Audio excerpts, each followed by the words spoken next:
जय हो श्री राधे।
भस्म आहे, रुद्राक्ष आहे.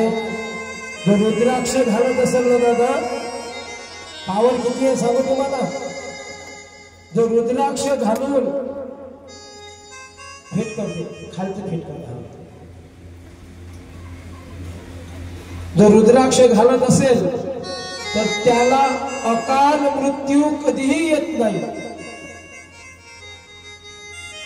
अकाल मृत्यू कधीही येत नाही. आणि जो कोणी आज रात्री ज्याच्या गळ्यामध्ये रुद्राक्ष आहे, त्याचे दिवसाचे मागच्या जेवढे पाप केले असेल त्याच्यातून सुटतो, तो सर्व मुक्त होतो. ज्याने रात्रीचा रुद्राक्ष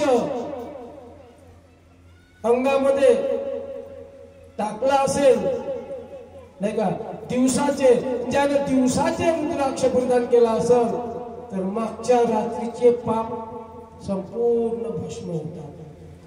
एवढा रुद्राक्षाचा पावर आहे. किती पावर आहे? एवढा पावर आहे. म्हणून रुद्राक्ष नाही का,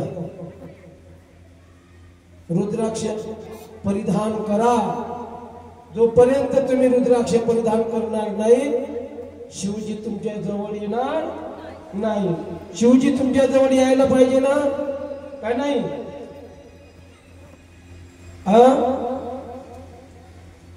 शिवजी तुमच्या जवळ यायला पाहिजेत ना. आता आज सुंदर झाकी आहे गणेशजीचं, काय रिद्धी सिद्धी सोबत नाही का. आज करून टाकू शेवटचा विवाह तुमच्या प्रत्यक्षदर्शीमध्ये नाही का आज होणार आहे. सर्वांनी त्या करिता उपस्थित राहा. मी तुम्हाला शपथ दिली आहे, ते शपथ म्हणून जर गेले तुम्ही तर मला माझ्या कानावर राहत आहे. हो तर असं एक पार्वती माता आणि लक्ष्मी माता, पार्वती माता आणि लक्ष्मी माता ह्या दोन, मला सांगा तुम्ही, दोन स्त्रिया जर एक जवळ आल्या त्याच्या गोष्टी कोणती असतात?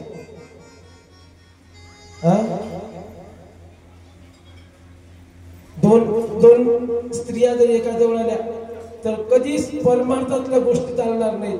चालतील का? चालतील? सांगा ना. नाही आहे ना, म्हणजे अनुभव आहे तुम्हाला. नाही, मी तुमची गोष्ट नाही, जगातली गोष्ट आहे. दोन स्त्रिया एका जवळ आल्या कधीही उच्चाप्त राहतच नाही, पण गोष्टी परमार्थातल्या होतच नाही. संसारातल्या गोष्टी, संपूर्ण संसारातल्या. ते म्हणते, मग